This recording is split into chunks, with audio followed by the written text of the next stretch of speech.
Oke, assalamualaikum warahmatullahi wabarakatuh. Izin memperkenalkan diri, nama saya Gustika Dumadini, NPM 227571004.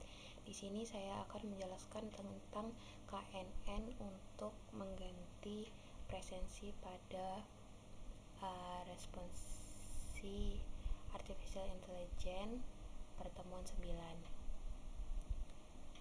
Nah, algoritma KNN adalah teknik pembelajaran mesin yang populer digunakan untuk tugas klasifikasi dan regresi.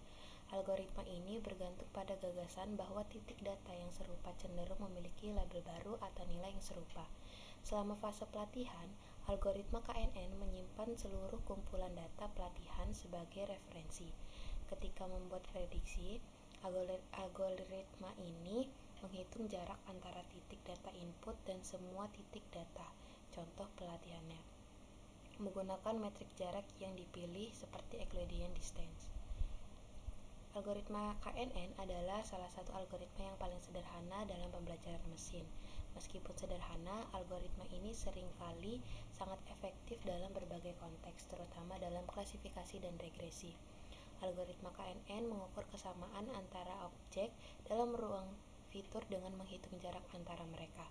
Nah, jarak ini dapat dihitung menggunakan berbagai metrik seperti jarak Euclidean, Manhattan, dan Mahalanobis, tergantung pada sifat data dan kebutuhan masalahnya.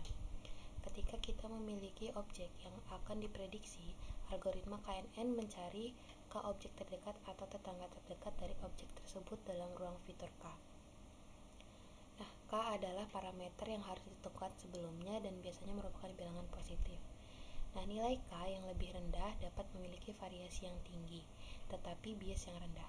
Sedangkan nilai K yang lebih besar dapat menyebabkan bias yang tinggi dan variasi yang lebih rendah. Nah, pilihan K akan sangat bergantung pada data input karena data dengan lebih banyak outlier dan noise-nya kemungkinan akan bekerja lebih baik dengan nilai K yang lebih tinggi. Secara keseluruhan, disarankan untuk memilih nilai K berupa angka ganjil untuk menghindari ikatan dalam klasifikasi. Strategi cross-validation juga dapat digunakan untuk membantu kita memilih K yang optimal untuk dataset yang kita miliki. Nah, di sini ada ilustrasi, ada terdapat dua kelas biru dan merah. Nah, kita di sini ingin menambahkan data baru sesuai metode jarak tadi. Di sini kan ada misalnya K-nya ada 3, satu biru dan 2 merah. Nah, otomatis data barunya itu kita ngambil yang terbanyak gitu kelasnya, yaitu merah. Berarti kelas baru, data barunya itu merah gitu. Selanjutnya, langkah-langkah algoritma KNN adalah sebagai berikut. Yang pertama, memilih nilai K. Langkah pertama adalah memilih jumlah tetangga terdekat yang akan digunakan dalam proses klasifikasi atau regresi. Yang kedua itu menghitung jarak. Setelah nilai K ditentukan, langkah berikutnya adalah menghitung jarak antara objek yang akan diprediksi dengan setiap objek dalam data latih. Jarak ini dapat dihitung menggunakan berbagai metrik seperti jarak Euclidean, Manhattan, dan Mahalanobis tergantung pada sifat data dan masalah yang dihadapi. Yang ketiga itu menentukan tetangga terdekat. Nah, setelah jarak dihitung, selanjutnya menemukan ke objek terdekat dari objek yang akan diprediksi. Yang keempat itu mengambil mayoritas label.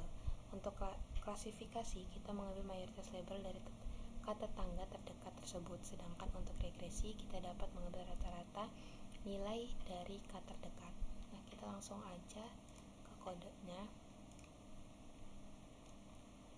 Di sini saya ngambil dari kakaknya.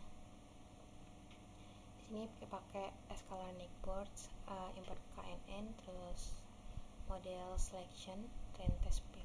Dan di sini ada datasetnya, terdapat NPM, active score, assessment, pretest, posttest, midterm, end semester, sama past test.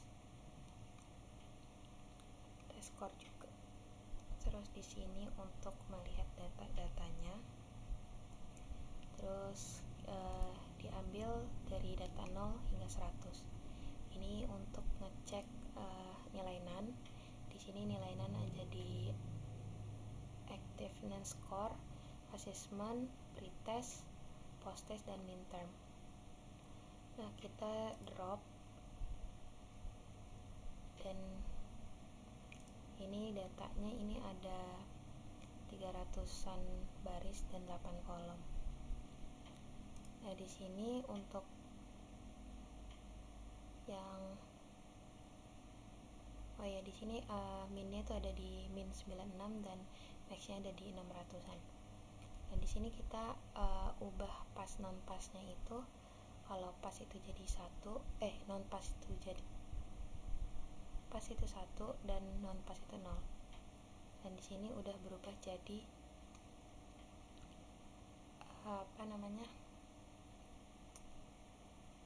berubah jadi angka. Terus ini kita ngambil X-nya itu semua data kecuali NPM dan pastes, dan Y-nya itu pastes. Nah, di sini kita split X, Y, test size-nya 0,2 dan random stage-nya 42. Random stage ini untuk kayak menstabilisasikannya gitu. Terus ini modelnya 5, ini bergantung pada modul, dan model skornya itu hasilnya jadi 0,79. Sekian penjelasan dari saya pada pertemuan 9 ini. Kurang lebihnya saya mohon maaf. Saya akhiri. Wassalamualaikum warahmatullahi wabarakatuh.